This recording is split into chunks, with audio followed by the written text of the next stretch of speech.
செய்திகள் தொடர்கின்றன. தனுஷ்கோடி அருகே மீன்பிடித்துக் கொண்டிருந்த தமிழக மீனவர்கள் மீது இலங்கை கடற்படையினர் கொடூரமாக தாக்குதல் நடத்தியுள்ளனர். அவர்களின் ஆடைகளை உருவி அடித்து துன்புறுத்திய நிகழ்வு ராமேஸ்வரத்தில் கொந்தளிப்பை ஏற்படுத்தியுள்ளது. ராமேஸ்வரத்தைச் சேர்ந்த மீனவர்கள் 400 படகுகளில் தனுஷ்கோடி அருகே மீன்பிடித்துக் கொண்டிருந்தனர். அங்கு வந்த இலங்கை கடற்படையினர் மீனவர்களின் ஆடைகளை பிடுங்கி கடலுக்குள் வீசி எறிந்தனர். நிர்வாணமாக்கப்பட்ட அவர்களை அடித்து உதைத்தும் பனிக்கட்டிகளில் வைத்தும் இலங்கை கடற்படையினர் கொடுமை செய்ததாக பாதிக்கப்பட்ட மீனவர்கள் தெரிவித்தனர். அவர்களின் மீன்பிடி வலைகளையும் அறுத்து எறிந்துள்ளனர். தனுஷ்கோடிக்கு நேராக இலங்கை ராணுவம் எங்களை பிடிச்சி அடின்னு அடிச்சு இருந்த ட்ரெஸ் எல்லாத்தையும் கலைஞ்சிட்டு தண்ணியில் வீசிட்டு ஐஸ் கட்டியில் வெறும் மேலோட ஐஸ் கட்டியில் உட்கார வச்சுட்டாங்க. என்ன பண்றேன்னு எங்களுக்கே தெரியல. சரியான அடினாலும் அடி அப்படிதான் காட்டுத்தனமா அடிக்கிறாங்க. இப்படியே இதே நீடிச்சு போச்சுன்னா நாங்க தற்கொலை பண்ணி தான் சாக வேண்டியதா இருக்கும். இதனால் மனம் உடைந்த மீனவர்கள் மீன்பிடிக்க முடியாமல் கரை திரும்பினர். காவல்துறையினரின் கடுமையான கெடுபிடி காரணமாக இலங்கை கடற்படையினரின் தாக்குதல் குறித்து பேசுவதற்கும் மீனவர்கள் அச்சம் தெரிவித்தனர். இதேபோன்று மண்டபம் பகுதியில் இருந்து மீன்பிடிக்க சென்ற மீனவர்கள் மீதும் இலங்கை கடற்படையினர் தாக்குதல் நடத்தியுள்ளனர். ஆனால் காவல்துறையின் மிரட்டலுக்கு அஞ்சி அவர்கள் எதுவும் பேச மறுத்துவிட்டனர். புதுச்சேரி காங்கிரஸில் நடுவண் அமைச்சர் நாராயணசாமிக்கும் முன்னாள் முதலமைச்சர் ரங்கசாமிக்கும் இடையேயான மோதல் முற்றியுள்ளது. புதுச்சேரி காங்கிரஸ் கட்சியில் முன்னாள் முதலமைச்சர் ரங்கசாமி மற்றும் நடுவண் அமைச்சர் நாராயணசாமி ஆகியோருக்கிடையே கருத்து வேறுபாடு நிலவி வருகிறது.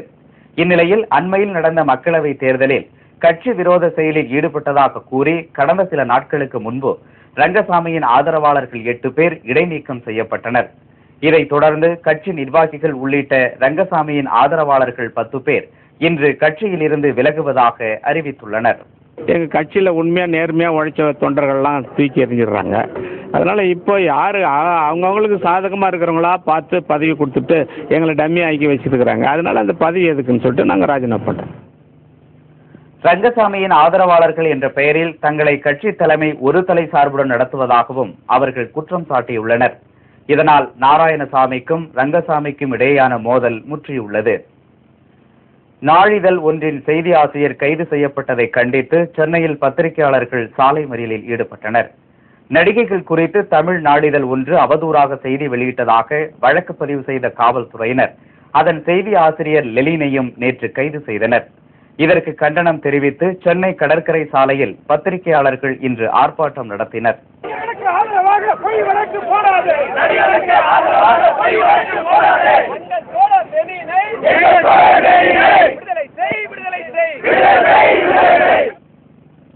இதனைத் தொடர்ந்து அனைத்து பத்திரிகையாளர் சங்க பிரதிநிதிகளும் சென்னை மாநகர காவல் ஆணையர் ராஜேந்திரனை சந்தித்து புகார் மனு அளித்தனர்.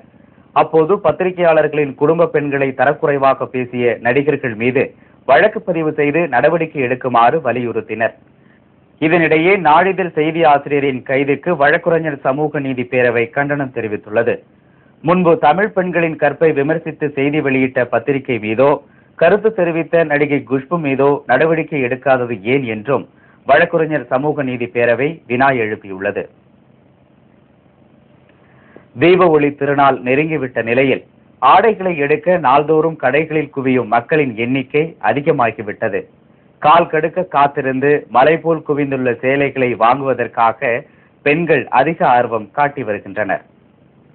காலம் நேரம் பார்க்காமல் தேடுவதிலும் கண்ணுக்கு கண்டதெல்லாம் அழகாய் தெரிவதிலும் சேலைக்கு எப்போதும் முதல் இடம்தான். எந்த ஆடைகளில் புதிய ரகம் அறிமுகமாகிறதோ இல்லையோ சேலையில் புதிய ரகம் என்பது ஒவ்வொரு ஆண்டும் நிச்சயம். பட்டுப்புடவைகளில் வஸ்திரகலா, சந்திரகலா என ரகங்கள் கல் வேலைப்பாடுடன் மயில் தோகையுடன் அறிமுகமாகியுள்ளது. 5000 முதல் 2 லட்சம் ரூபாய் வரை மதிப்புடைய சேலைகள் தான் இந்த தீப ஒளி திருநாளின் கதாநாயகிகள். அதே நேரத்தில் அட்சயப்பட்டு, அஷ்டலட்சுமி பட்டு, குபேரன் பட்டு, பனாரஸ் பட்டு, பாரிஸ் பட்டு போன்றவற்றின் விற்பனையும் குறைவில்லை. இதே போன்று டிசைனர் என அறிமுகமாகியுள்ள காக்ரா, மிட்லைன் 2-in-1 என வெளிச்சத்திற்கு ஏற்றாற்போல் நிறம் மாறும் சேலைகள் பெண்களின் மனதை கொள்ளையடித்துள்ளன. சாமுத்திரிகா பட்டு, ஐஸ்வர்யா பட்டு, நிறைய பட்டு பார்த்தேன். ஆனால் எனக்கு வஸ்திர பட்டு சாரி தான் ரொம்ப பிடிச்சிருக்கு. இந்த சாரியில் நிறைய ஸ்டோன் ஒர்க் இருக்கு, எம்ப்ராய்டரி டிசைன் இருக்கு. இந்த கலரும் ரொம்ப பிடிச்சதுனால நான் இதை செலக்ட் பண்ணி எடுத்திருக்கேன். லண்டன் ஜார்ஜெட், பாரிஸ் சில்க்ஸ் போன சாரீலாம் ரொம்ப நல்லா இருந்தது. நல்ல கலெக்ஷன்ஸ், நல்ல வெரைட்டிஸ் இருந்தது, நிறைய ஒர்க்ஸ் இருந்தது. ஸ்டோன் ஒர்க்ஸ் எல்லாம் சில்க் காட்டனில் ரொம்ப நல்லா இருந்தது. எனக்கு அது ரொம்ப பிடிச்சிருந்தது. ப்ளஸ் லைட் வெயிட்டாகவும் இருக்கிறதுனால பார்ட்டி வேராக ரொம்ப நல்லா இருக்கு. ஸோ அதை நான் தான் பர்ச்சேஸ் பண்ணியிருக்கேன் தீபாவளிக்காக. பருத்தி வகைகளில் அபர்ணா கல்லூரி போன்றவற்றுடன் கிளி, மான், யானை ஆகியவற்றின் தோற்றத்தை வடிவமைத்த ஜார்க்கட் சேலை பெண்களை வெகுவாக கவர்ந்துள்ளது. பட்டு சேலைகளான காவேரி, ஆசா, வெல்காம் போன்றவற்றையும் பெண்கள் விட்டு வைப்பதில்லை. காக்ரா ஒர்க் சாரின்னு வந்து ஃப்ளீட்ஸுக்கு டிசைன் வச்சுருக்கோம். அந்த மாதிரி ஹெவியான ப்ளவுஸ் வரும். டான்சிங் சாரின்னு வந்து ஃப்ளீட்டே இல்லாமல் வேர் பண்ணுற சாரி. 2-in-1 டபுள் கலர், நார்மலாக இல்லாமல் டிஃப்ரெண்ட்டான டிசைனர். அந்த 5 சாரியில் அதிகமாக சேல் ஆகுறது மிட்லைன் கலெக்ஷனும் காக்ரா ஒர்க் சாரியும். லண்டன் ஜார்ஜெட்னு ஒன்று தீபாவளி கலெக்ஷன் புதுசாக வந்திருக்கு.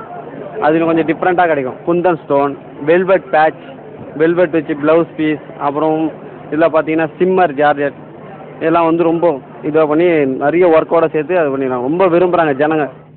தீப ஒளி திருநாளுக்காக நாள் முழுவதும் செலவழித்து சேலைகள் எடுக்க பெண்கள் காட்டும் ஆர்வத்தை கடைகளில் காண முடிகிறது. பெண்கள் மட்டுமன்றி ஆண்களுக்கும் இளைஞர்களுக்கும் புதிதாக அறிமுகமாகியுள்ள ஆடைகள் குறித்து நாளை பார்க்கலாம்.